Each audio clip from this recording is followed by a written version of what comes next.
শুরু হয়েছে।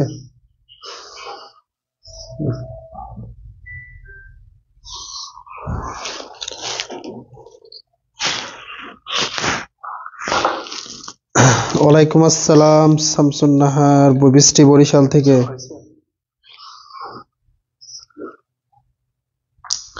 আসসালামু আলাইকুম। আজকে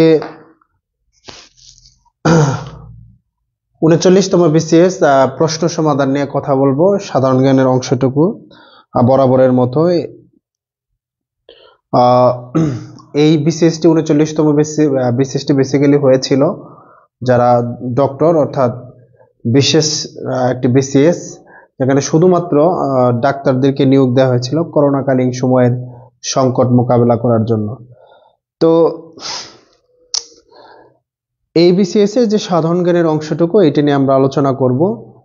সবাইকে গত ক্লাসে কিছু কথা বলেছিলাম, আমার বিশ্বাস তোমার সবাই সময়ের গুরুত্ব দিয়ে পড়াশোনা শুরু করছো এবং নতুন একটি আইডেন্টিটি তৈরি করার জন্য চেষ্টা করছো। আমি কথা না বাড়িয়ে ক্লাসের শুরু করছি।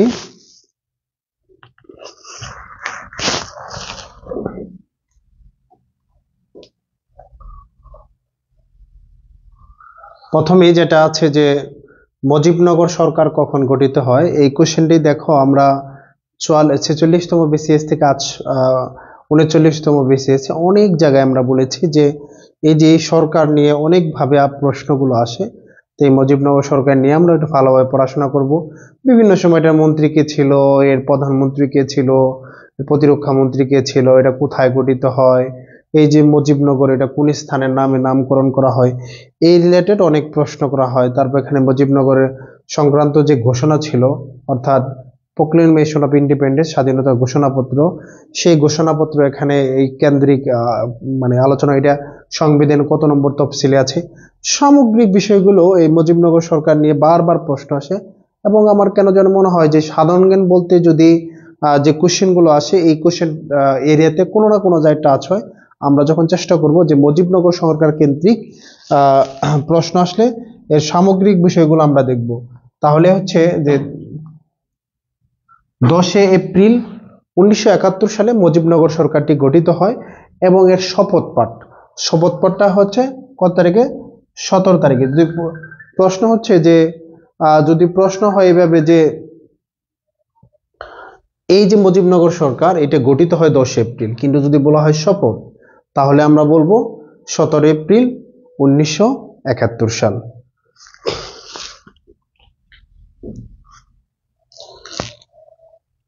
সেকেন্ড হচ্ছে জিরো সাম। এটা হচ্ছে যে জিরো সাম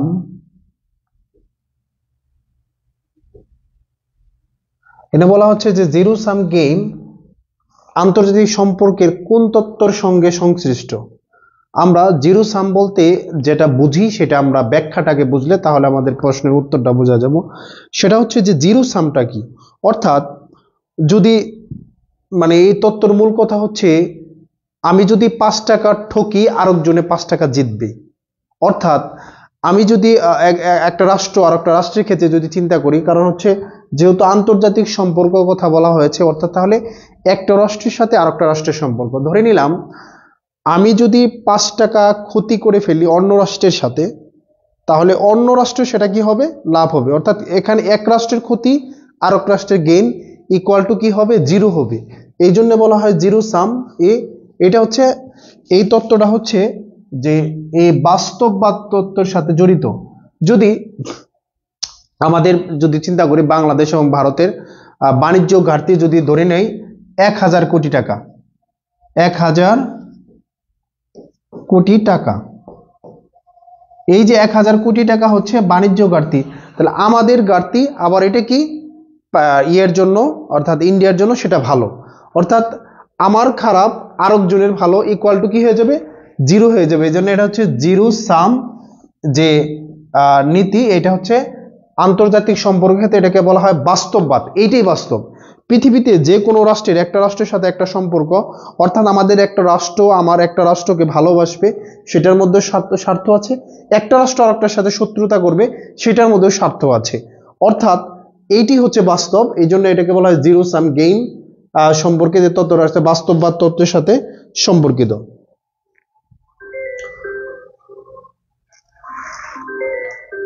2 নম্বর যে বিষয়টা হচ্ছে যে ট্রাম্প কিম শীর্ষক যে সিঙ্গাপুরে কিম বৈঠকটি সিঙ্গাপুরের কোথায় অনুষ্ঠিত হয়েছিল।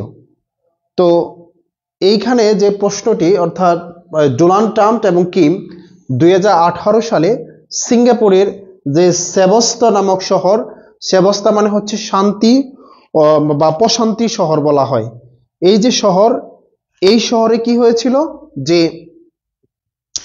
এই ইয়ের সাথে অর্থাৎ ডোনাল্ড ট্রাম্প এবং কিম অর্থাৎ উত্তর কোরিয়ার যে প্রেসিডেন্ট, ওই সময় এটা খুবই কি ছিল, একটা গুরুত্বপূর্ণ প্রশ্ন ছিল। এটা খুবই গুরুত্বপূর্ণ যে না সিঙ্গাপুরের যে সেনেস্তোসা নামে একটা শহর আছে বা দ্বীপ আছে, ওই দ্বীপে ডোনাল্ড ট্রাম্পের সাথে এবং ইয়ের সাথে অর্থাৎ কিম জং উং যে বর্তমান ইয়ার উত্তর কোরিয়ার প্রেসিডেন্ট, আর আগের আজকে গতকাল যে ট্রাম্প ক্ষমতায় আসলেন তার আগের যে ট্রাম্পের যে 2018 সালে ক্ষমতায় ছিলেন ট্রাম্প, এই সময় তার সাথে সর্বশেষ বৈঠক হয়েছিল সিঙ্গাপুরের এই শহরে।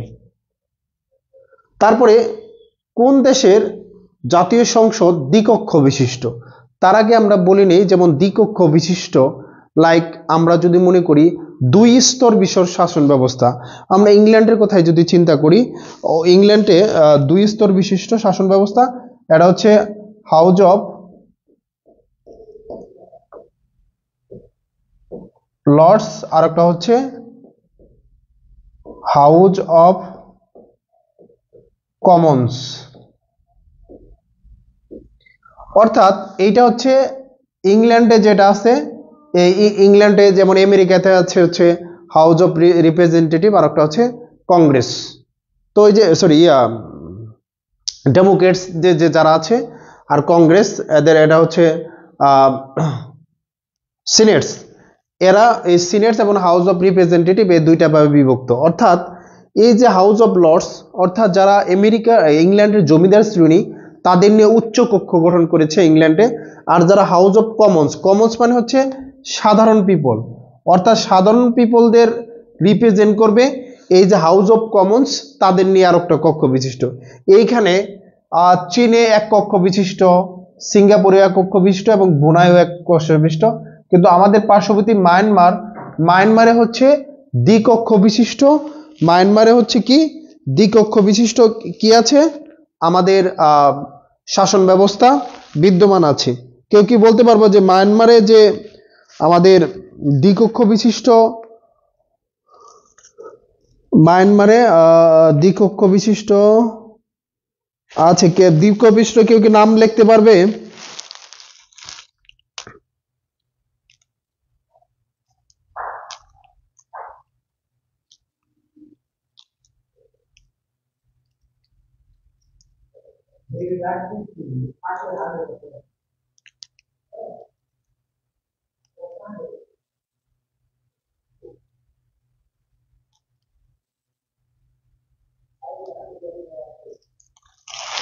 মায়ানমারে হচ্ছে দ্বিকক্ষ বিশিষ্ট সংসদ, দ্বিকক্ষ বিশিষ্ট সংসদ হচ্ছে মায়ানমারে।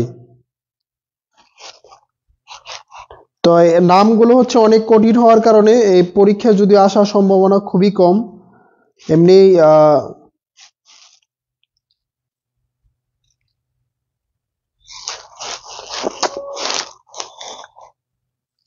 কেউ লিখতে পারবে কিনা মায়ানমারে? সবাই লিখতেছে মায়ানমার মায়ানমার। আমি বলছি যে মায়ানমারে যে দ্বিকক্ষ বিশিষ্ট আইনসভা আছে, দ্বিকক্ষ বিশিষ্ট আইনসভাগুলোর নাম কি কি?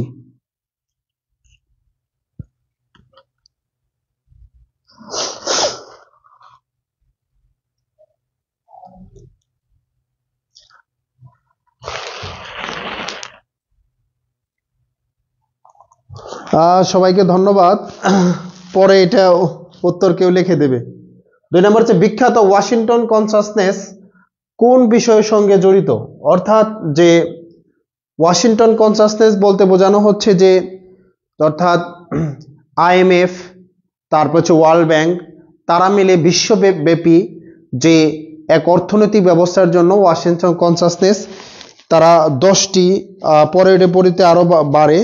এই যে ওয়াশিংটন কনসাসনেস তারা ঘোষণা করে, এই ঘোষণার মূল যে স্লোগানটা ছিল সেটা হচ্ছে যে নয়া উদারবাদী অর্থনীতি নীতি বাস্তবায়ন। অর্থাৎ পৃথিবীব্যাপী একটা মানে মুক্তবাজার অর্থনীতি অথবা একটা লিবারালিজম, অর্থনীতি ক্ষেত্রে ফাইন্যান্সিয়াল লিবারালিজম, অর্থাৎ এক রাষ্ট্র আরেক রাষ্ট্রে বিনিয়োগ, এক রাষ্ট্র আরেক রাষ্ট্রে কি করতে পারবে, মানে তার পণ্য ক্রয় বিক্রয় করতে পারবে। অর্থাৎ সামগ্রিক ক্ষেত্রে ওয়ার্ল্ড ব্যাংক এবং হচ্ছে WTO তারা একটা কি করলো, সারা পৃথিবীর জন্য একটা ওয়াশিংটন কনসাসনেস কি করলো, এই নয়া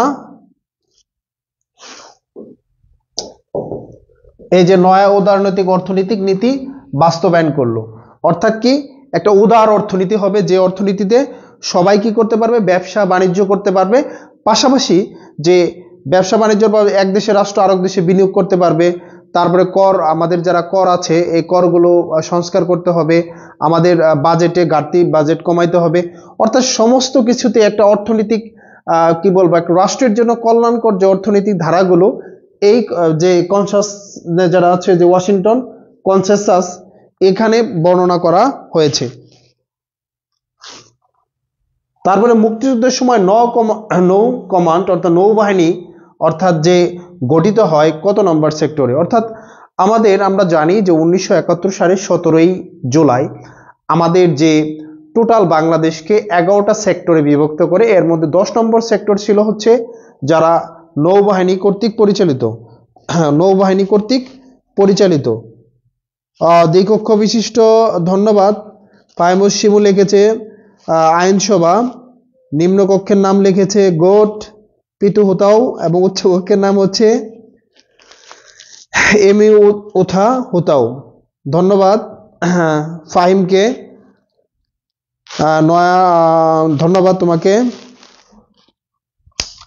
তারপর হচ্ছে 10 নম্বর সেক্টর, সবাই এর উত্তরটা আমরা জানি কারণ বহুল প্রচলিত, এখানে প্রশ্নগুলো আসে। তারপর হচ্ছে পলাশির যুদ্ধ সংগঠিত হয় কবে? আমরা পলাশির যুদ্ধের সাথে সাথে এই তারিখে আমরা মনে রাখবো যে পলাশির যুদ্ধ এই যে 23শে জুন, কত 23শে জুন এই 1757 সালে 23শে জুন কি হয়, পলাশির আমরা কাননে কি হয়, যুদ্ধ সংগঠিত হয়েছিল। এর পাশাপাশি 23 জুন 1949 সাল, এইটা আমরা মনে রাখবো। 23 জুন 2006 সাল, 16 সাল, অর্থাৎ 23 জুন এইটা কি হয়, 23 জুন 1757 সালে পলাশি কি হয়, যুদ্ধ সংগঠিত হয়। আবার 23শে জুন 1949 সালে বাংলাদেশ আওয়ামী লীগ প্রতিষ্ঠিত হয় এবং 23শে জুন 2006 সালে ব্রেক্সিট, যে ইংল্যান্ডের একটা আলোচিত ব্রেক্সিট, হ্যাঁ, অর্থাৎ ইউরোপীয় ইউনিয়ন থেকে ইংল্যান্ড বেরিয়ে আসে, যার নাম হচ্ছে ব্রেক্সিট। এই ব্রেক্সিটটা কার্যকর হয় হচ্ছে এই যে ব্রেক্সিট, এটা 1916 সালের 23শে জুন, আর 1949 সালের 23শে জুন কি হয়, আওয়ামী লীগ প্রতিষ্ঠা হয়। এই আমরা চেষ্টা করব যে একটা তারিখকে কেন্দ্র করে এই তারিখের বিভিন্ন সালে ঘটনাগুলো মনে রাখার কৌশল আমরা বের করব এবং শেখার চেষ্টা করব। তারপর যুক্তরাষ্ট্রের রপ্তানি বাণিজ্যে বৃহত্তম বাজার কোথায়, অর্থাৎ যুক্তরাষ্ট্র কোন দেশে বেশি প্রোডাক্ট রপ্তানি করে। তো যুক্তরাষ্ট্রে সবচেয়ে বেশি প্রোডাক্ট রপ্তানি করা হচ্ছে ইউ, মানে হচ্ছে ইউরোপীয় ইউনিয়ন, মানে কি ইউরোপিয়ান ইউনিয়ন।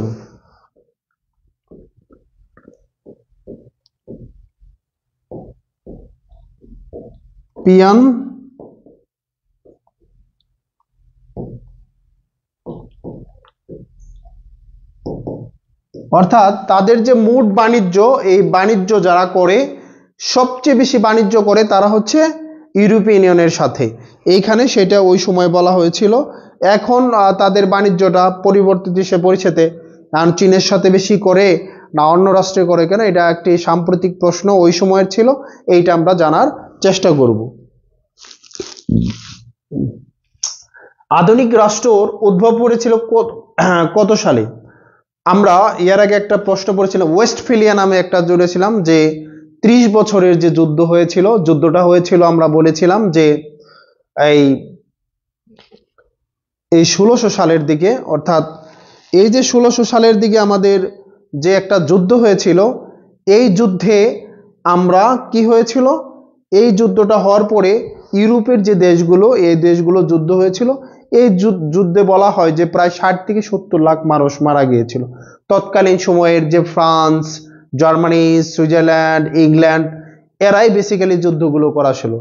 তারা ওয়েস্টফেলিয়াতে তারা একটা শান্তি চুক্তি করলো এবং এই চুক্তির মধ্য দিয়ে একটা রাষ্ট্র আর একটা রাষ্ট্রের সার্বভৌমত্ব, তাদের অধিকার, তাদের সীমানা কি দিল, স্বীকৃতি দেওয়া শুরু করলো।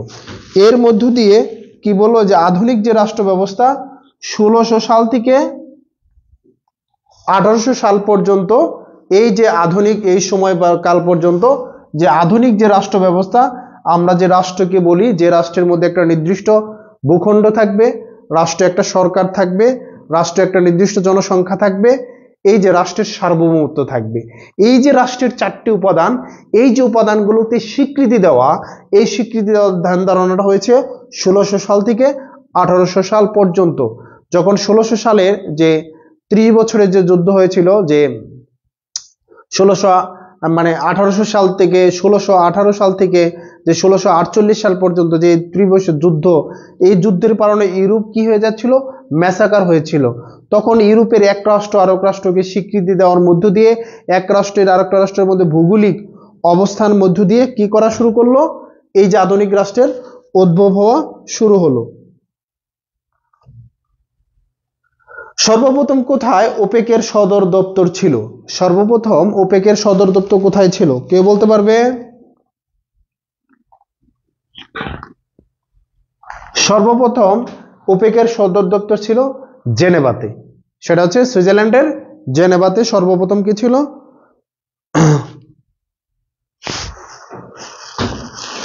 সুইজারল্যান্ডের জেনেভাতে প্রথম কি ছিল, সুইজারল্যান্ডের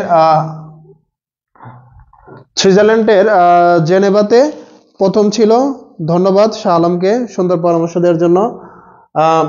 সর্বপ্রথম কোথায় ওপেকের সদর দপ্তর ছিল? প্রথম যে সদর দপ্তর ছিল জেনেভাতে, সুইজারল্যান্ডের। পরবর্তীতে যে ওপেকের সদর দপ্তর, ওপেক মানে organisation of petroleum exploration countries, অর্থাৎ তেল উৎপাদনকারী যে দেশ, এই দেশগুলো সংগঠন। এই সংগঠনের প্রথম যে সদর দপ্তর ছিল, বলছে সর্বপ্রথম সদর দপ্তর ছিল জেনেভা, কিন্তু বর্তমান সদর দপ্তর হচ্ছে অস্ট্রিয়ার ভিয়েনাতে। তাহলে সর্বপ্রথম কি ছিল, সুইজারল্যান্ডের জেনেভাতে, এবং বর্তমান যে ছিল সদর দপ্তর অস্ট্রিয়ার ভিয়েনাতে অবস্থিত। তো আমরা জানবো যে এখানে সর্বপ্রথম শব্দটা দিয়ে দিয়েছে।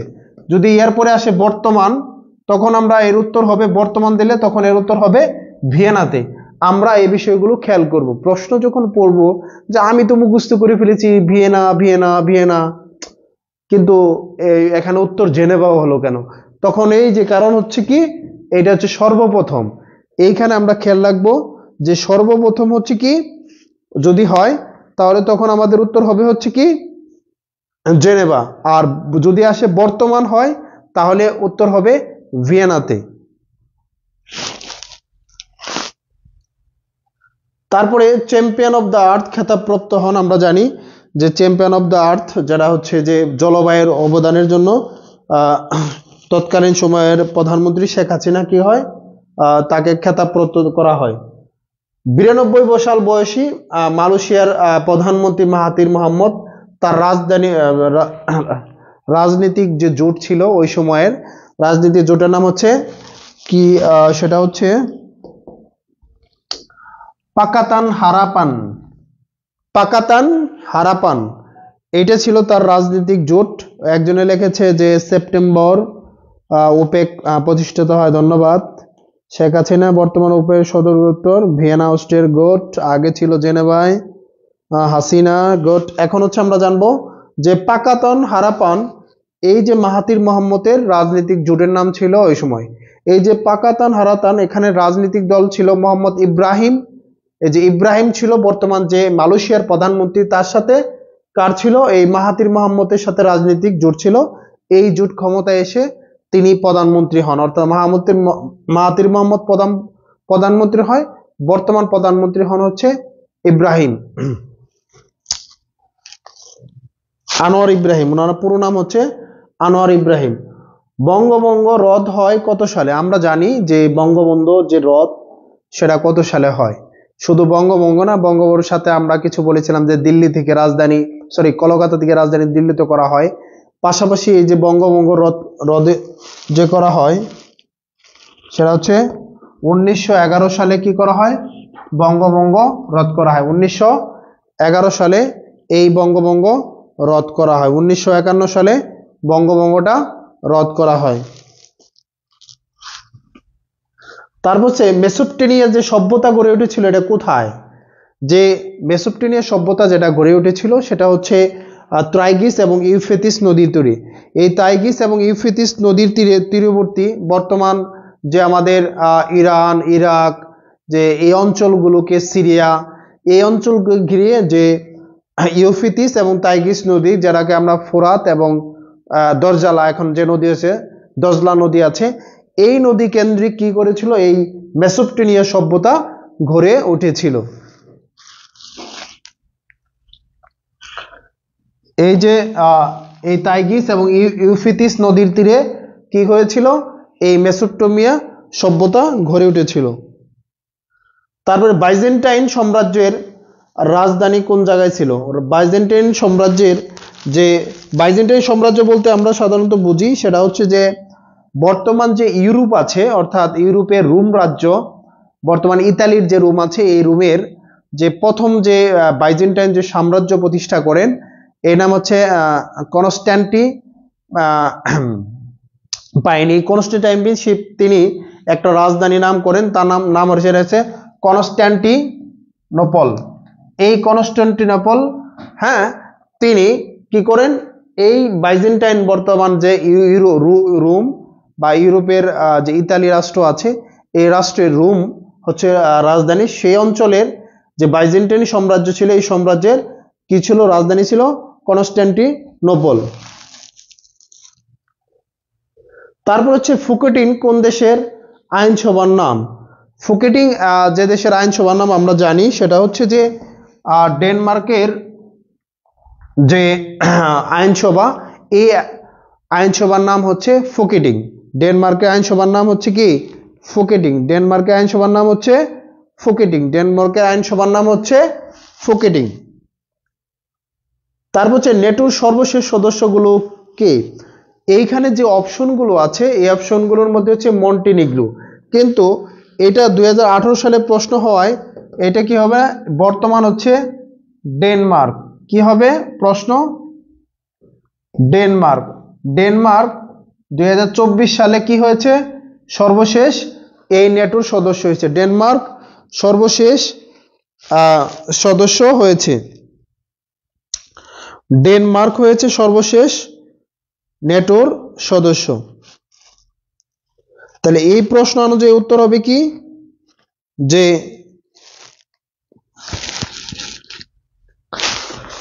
এই যে নেটোর বর্তমান সদস্য সংখ্যা হচ্ছে 32 মেম্বার কান্ট্রিজ।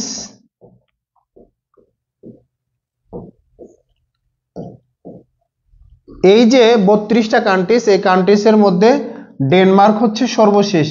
এইখানে যখন 2018 সালে প্রশ্ন করা হয়েছিল, ওই সময় হচ্ছে মন্টিনিগ্রো ছিল সর্বশেষ ইয়ের কান্ট্রি, কিন্তু 22 সালে ফিনল্যান্ড এবং সর্বশেষ হচ্ছে ডেনমার্ক। এই ডেনমার্ক রাষ্ট্রের সদস্য হওয়ার মধ্য দিয়ে বর্তমানে 32টি রাষ্ট্র হচ্ছে এই নেটোর সদস্যভুক্ত রাষ্ট্র। তারপর হচ্ছে ন্যাশনাল লীগ ফর ডেমোক্রেসি কোন দেশের রাজনৈতিক দলের নাম? আমরা জানি যে ন্যাশনাল লীগ ফর ডেমোক্রেসি এটা হচ্ছে মিয়ানমারের রাজনৈতিক দল। যে অং সান সুচি ছিলেন একজন শান্তিতে নোবেল বিজয়ী প্রেসিডেন্ট, প্রধানমন্ত্রী ছিলেন, তিনি হচ্ছে এই ন্যাশনাল লীগ ফর ডেমোক্রেসি রাজনৈতিক দলের প্রণেতা। তারপর হচ্ছে মায়া সভ্যতা বিশ্বের কোন অঞ্চলে বিরাজমান ছিল? যে মায়া সভ্যতাটা, যেটা বর্তমান আমরা জানি যে মেক্সিকো এবং বেলিজ, বেলারুশ, হন্ডুরাস, এই যে অঞ্চল, এই অঞ্চলকে ঘিরে, অর্থাৎ মধ্য আমেরিকার যে অঞ্চলটা আছে, এই অঞ্চলকে ঘিরেই কি হয়েছিল? এই মায়া সভ্যতাটা ঘুরে উঠেছিল। বর্তমানে যে মেক্সিকো সহ হন্ডুরাস, তারপর হচ্ছে বেলারুশ, এই অঞ্চলগুলো যেগুলো আছে, এই অঞ্চল কেন্দ্রিক মায়া সভ্যতাটা গড়ে উঠেছিল সেই খ্রিস্টপূর্ব 200 থেকে 250 পর্যন্ত। মধ্য আমেরিকা সুন্দর। সুধা অনেক ভালো উত্তর করে সবসময়, থ্যাংক ইউ।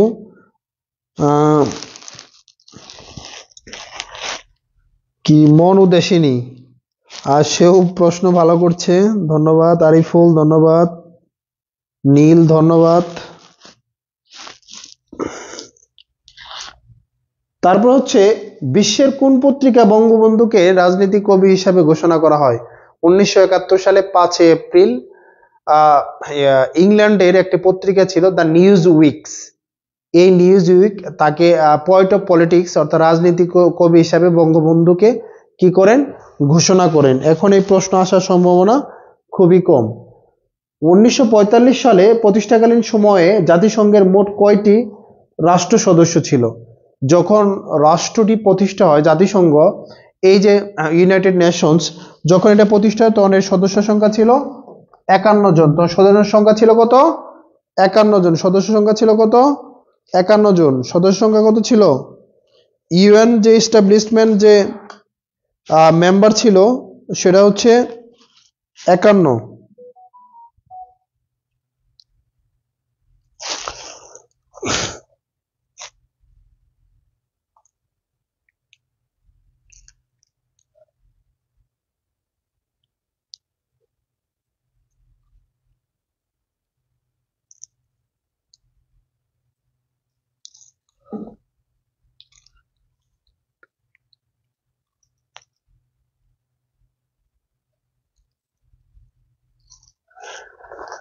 কেউ বলতেছে 51, কে বললো যেন? এ বললো, সবাই তো বলতে তালুকদার, রহমতুল্লাহ তালুকদার 50 নয় 51 হবে। সবাই 51 51 ধন্যবাদ। হচ্ছে প্রতিষ্ঠাকালীন সদস্য ছিল কতজন? 51 জন। তারপরে হচ্ছে 2018 সালে সারা বিশ্বে পরিবেশ যে দিবস, এই প্রতিপাদ্য বিষয় কি ছিল? সো এই যে এর প্রতিপাদ্য বিষয় কি ছিল, কে বলতে পারবে? প্লাস্টিক দূষণকে পরাজিত করে। এর প্রতিপাদ্য বিষয় ছিল হচ্ছে প্লাস্টিক দ্রব্যকে আমরা কি করি? কিন্তু বর্তমানে আমরা যেহেতু 2018 শিখবো না, আমরা শিখবো হচ্ছে 2024 সাল, এই যে 24 সাল, এই 24 সালের এই পরিবেশ দিবসের প্রতিপাদ্য বিষয় ছিল কি? কেউ কি বলতে পারবে? 2024 সালে, এটা তো 18 সালে, আমাদের প্রশ্ন 24 সালের আসবে, অথবা সামনে 25 সালেরটা এখনো হয়নি। 24 সালের মধ্যে হচ্ছে করব ভূমি পুনরুদ্ধার, রুখব মরুময়তা, অর্জন করতে হবে মোদের খরার সহনশীলতা। অর্থাৎ আমাদের যে ভূমিটা আছে এটা আমরা পুনরুদ্ধার করব, 1। 2 নম্বরে আমাদের যে মরুতা আছে সেটা আমরা রুখবো, এবং অর্জন করতে হবে মোদের খরার সহনশীলতা, যে খরা যতই আসুক এটা আমরা সহনীয় মাত্রা নিয়ে আসব। এই 3টাকে কেন্দ্র করেই আমাদের 2024 সালের 5 জুন সারা বিশ্বে যে পরিবেশ দিবসের কি ছিল? প্রতিপাদ্য বিষয় ছিল। এটা আমি বলবো, করব ভূমি পুনরুদ্ধার, রুখব মরু তার এবং অর্জন করতে হবে মোদের খরার সহনশীলতা। এই ছিল 2024 সালের আমাদের পরিবেশ দিবসের প্রতিপাদ্য বিষয়। তারপরে কোন সালে হিটলার চ্যান্সেলর হিসেবে নিযুক্ত হন? এটা আমরা সবাই জানি যে হিটলার 1933 সালে কি হন? চ্যান্সেলর হিসেবে নিযুক্ত হন। এবং হিটলার একটা জিনিস করতো, সেটা হচ্ছে হিটলার যখন ভাষণ দিত তখন এইভাবে ভাষণ দিত, যে এইভাবে হিটলার, আমরা যে একটা বিখ্যাত মুভি আছে দ্য মেন কেভ, তার যে আত্মজীবনী আছে মেন কেভ, এই নামে একটা কি আছে? ছবি আছে দ্য হিটলার। এই হিটলার মুভির মধ্যে দেখবে যে এইভাবে সে ভাষণ দিচ্ছে। আমরা যদি যখন এইভাবে ধরে ভাষণ দেব তখন শরীরে বিশাল এনার্জি পাওয়া যায়। সে একজন অস্ট্রিয়া থেকে এসে জার্মানির প্রেসিডেন্ট হওয়া, এর আগে তিনি 1923 সালে জেলে যাওয়া, তারপরে সেনাবাহিনীতে জয়েন করা, আবার সে সেনাবাহিনীতে অর্থাৎ অভ্যুত্থানের অপরাধে তাকে 9 মাস জেল খাটা, সাময়িকভাবে সে একজন বিপ্লবী নেতা ছিলেন এর মধ্য দিয়ে, এবং তার কারণে দ্বিতীয় বিশ্বযুদ্ধ হওয়া। এই যে একটা হিটলার একটি বিচিত্র চরিত্র অধিকারী। এই হিটলার 1933 সালে জার্মানির প্রথম চ্যান্সেলর হিসেবে নিযুক্ত হন। নির্বাহী বিভাগ থেকে বিচার বিভাগ পৃথকীকরণ বিষয়টি কোন অনুচ্ছেদে বলা হয়েছে? নির্বাহী বিভাগ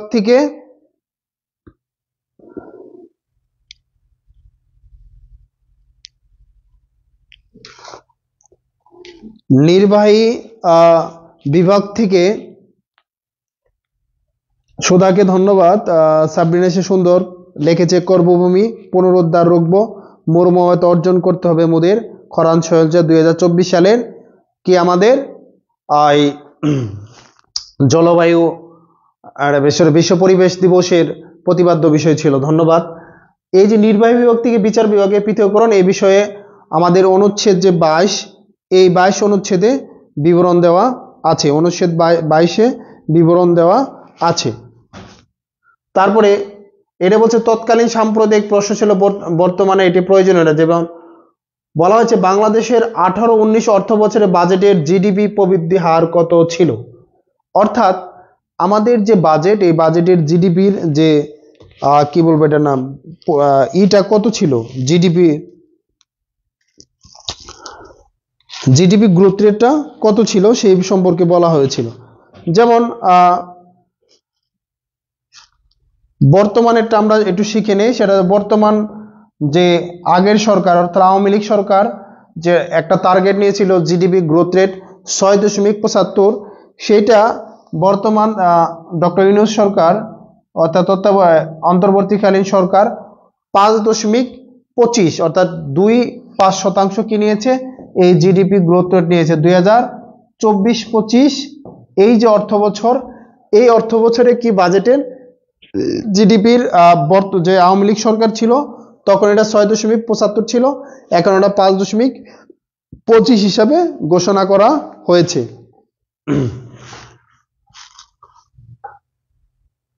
তারপর যে বাংলাদেশের সংবিধানে মোট কয়টি তফসিল আছে? আমরা সকলেই জানি যে বাংলাদেশের যে সংবিধান, এই সংবিধানের মোট 7টি তফসিল রয়েছে। কয়টি তফসিল রয়েছে? 7টি তফসিল রয়েছে। এটা আমরা সকলেই জানি, বারবার আমরা পড়েছি প্রতি ক্লাসে যে আমাদের 7টি তফসিল রয়েছে। বাংলাদেশের প্রধানমন্ত্রী শেখ হাসিনা শিশু মৃত্যু হার কমানোর জন্য কি পুরস্কার পেয়েছে? তিনি এমডিজি অ্যাওয়ার্ড 2010 পেয়েছে। এমডিজি অ্যাওয়ার্ড অর্থাৎ আমাদের এমডিজিডি, এটা হচ্ছে মিলেনিয়াম ডেভেলপমেন্ট গোল। এই যে অ্যাওয়ার্ড, এটা শিশু মৃত্যু হার কমানোর জন্য 2010 সালে এই পুরস্কারটি পান। তারপরে হচ্ছে প্রজাতন্ত্রের নির্বাহী ক্ষমতা কার কর্তৃত্বে প্রযুক্ত? অর্থাৎ প্রজাতন্ত্রে আমাদের যে সরকার ছিল, বর্তমান যে সংবিধানটা আছে অজ্ঞান সংবিধান, অর্থাৎ রাষ্ট্র সংবিধানও চলতেছে না, আবার সংবিধানের বাইরেও যাচ্ছে না, এই জন্য এখন এটা অজ্ঞান সংবিধান। এই সংবিধানের যে নির্বাহী ক্ষমতা ছিল ওই সময়ে প্রধানমন্ত্রী ছিল, সমস্ত নির্বাহী ক্ষমতার কর্তৃত্ব ছিল হচ্ছে প্রধানমন্ত্রীর কাছে, সমস্ত ক্ষমতা ছিল প্রধানমন্ত্রীর কাছে, ছিল সমস্ত ক্ষমতা প্রযুক্ত। তারপর হচ্ছে কুচবিহার কি? কুচবিহারটা হচ্ছে রাশিয়ান একটা হ্যাকার গ্রুপ। তাদের কাজ হচ্ছে তথ্যকে কি করা, হ্যাক করে ফেলা, অর্থাৎ গোপনীয় যে অন্যান্য ওয়েবসাইটগুলো আছে, এই যে রাশিয়ান যে কুচবিহার, এটা হচ্ছে হ্যাকার গ্রুপ, এটা হচ্ছে রাশিয়ান একটি হ্যাকার গ্রুপ। বাংলাদেশের প্রধান বিচারপতি নিয়োগ দেন কে? আমরা জানি যে বাংলাদেশের প্রধান বিচারপতি 95 অনুচ্ছেদের মাধ্যমে রাষ্ট্রপতি কি করেন, সংবিধানের অনুচ্ছেদের মাধ্যমে আমরা জানি যে প্রজাতন্ত্রের যে প্রধান বিচারপতি নিয়োগ দেন হচ্ছে রাষ্ট্রপতি, সংবিধানের 95 নম্বর অনুচ্ছেদ অনুযায়ী। তারপরে বাংলাদেশের প্রধানমন্ত্রী হওয়ার ন্যূনতম বয়স কত? আমাদের বর্তমানে প্রধানমন্ত্রী হওয়ার জন্য ন্যূনতম বয়স আমরা জানি, প্রধানমন্ত্রী হওয়ার জন্য ন্যূনতম বয়স হচ্ছে 25। প্রধানমন্ত্রী হওয়ার জন্য ন্যূনতম বয়স 25।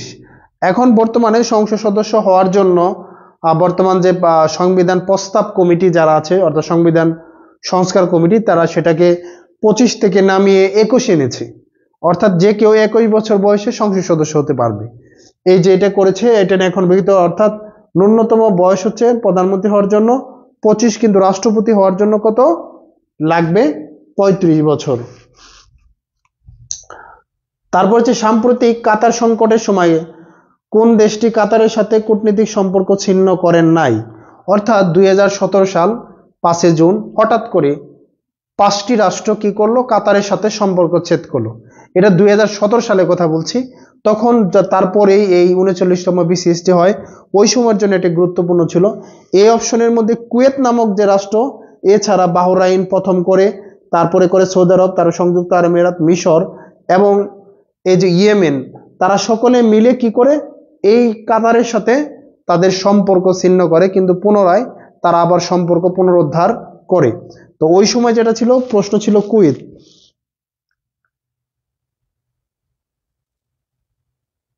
তো আজকের আলোচনা এই পর্যন্তই। যেহেতু এই বিসিএসটি ছিল একদম কি বলবো এটার নাম,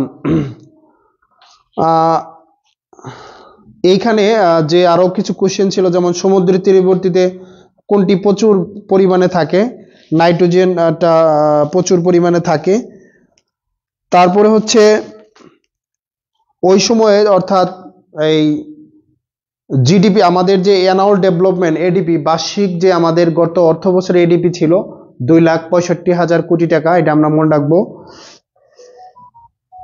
যে এডিপি, অর্থাৎ আমরা তো জানি যে পার্সপেক্টিভ প্ল্যান অথবা ভিশন 2021 বা ভিশন 2041, অর্থাৎ যদি ভিশন 41 সাল কিংবা ভিশন 71 সাল বা 2100 সাল কিংবা এইচডিজি 2030 সাল, এই ভিশন বাস্তবায়নের জন্য সরকার 5 ইয়ার প্ল্যান নেয়, হচ্ছে পঞ্চবার্ষিকী পরিকল্পনা নেন। এই পঞ্চবার্ষিকী পরিকল্পনা বাস্তবায়নের জন্য প্রতি বছর একটি করে প্ল্যান নেয়, যেটার নাম হচ্ছে অ্যানুয়াল ডেভেলপমেন্ট প্ল্যান। এই যে অ্যানুয়াল ডেভেলপমেন্ট প্ল্যান, এটা হচ্ছে বার্ষিক উন্নয়ন কর্মসূচি বলা হয়। এই উন্নয়ন কর্মসূচি, এই প্রশ্নটি আসছিল, সেই প্রশ্ন অনুযায়ী হচ্ছে যে ওই সময়ে 1,70,000 কোটি টাকা ছিল। বর্তমানে অ্যানুয়াল যে বাজেট আছে, এই বাজেটটা হচ্ছে 2,65,000 কোটি টাকা। আমাদের বার্ষিক উন্নয়ন পরিকল্পনার বরাদ্দ বা বাজেট, এটা আমরা একটু জেনে নিব। তারপরে হচ্ছে আমাদের লাস্টে দিয়েতে বলেছিলাম যে এই আমাদের জিডিপির যে কন্ট্রিবিউশনগুলো আমরা পড়েছিলাম যে জিডিপিতে কোন যে বড় যে তিনটা খাত আছে, একটা হচ্ছে সেবা, আর একটা হচ্ছে শিল্প, আর একটা হচ্ছে আমাদের কৃষি। কৃষিতে যেমন 11.5 এবং আমাদের সেবাতে 51 সামথিং এবং ইয়েতে 37.95 হচ্ছে আমাদের শিল্পতে। অর্থাৎ এই যে জিডিপির যে অবদানগুলো এগুলো আমরা একটু জেনে নিব। তারপরে হচ্ছে যে এই ছিল যেহেতু এই বিসিএস এ কোশ্চেন সংখ্যা ছিল 100 ছিল হচ্ছে ডক্টরস অর্থাৎ মেডিসিন রিলেটেড, আর 100 প্রশ্ন ছিল সাধারণ জ্ঞান বাংলা ইংলিশ। সেক্ষেত্রে একটু কোশ্চেন ছোট হয়, ক্লাসটা একটু ছোট হলো। আর হচ্ছে কারো যদি কোনো প্রশ্ন থাকে বা জানার কোনো কিছু থাকে আমরা বলতে পারি। সবাইকে ক্লাসের শেষে আমি ধন্যবাদ জানাচ্ছি মনোযোগ সহকারে ক্লাসটি শোনার জন্য, এবং সকলকে বলবো যে আমরা যেন সর্বোচ্চ চেষ্টা করি সুন্দরভাবে পড়াশোনা করি, তাহলে আমাদের জন্য আগামীর সুন্দর দিন অপেক্ষা করবে। আমি এই কথা বলে আজকের ক্লাস শেষ করছি। আসসালামু আলাইকুম ওয়া রাহমাতুল্লাহ।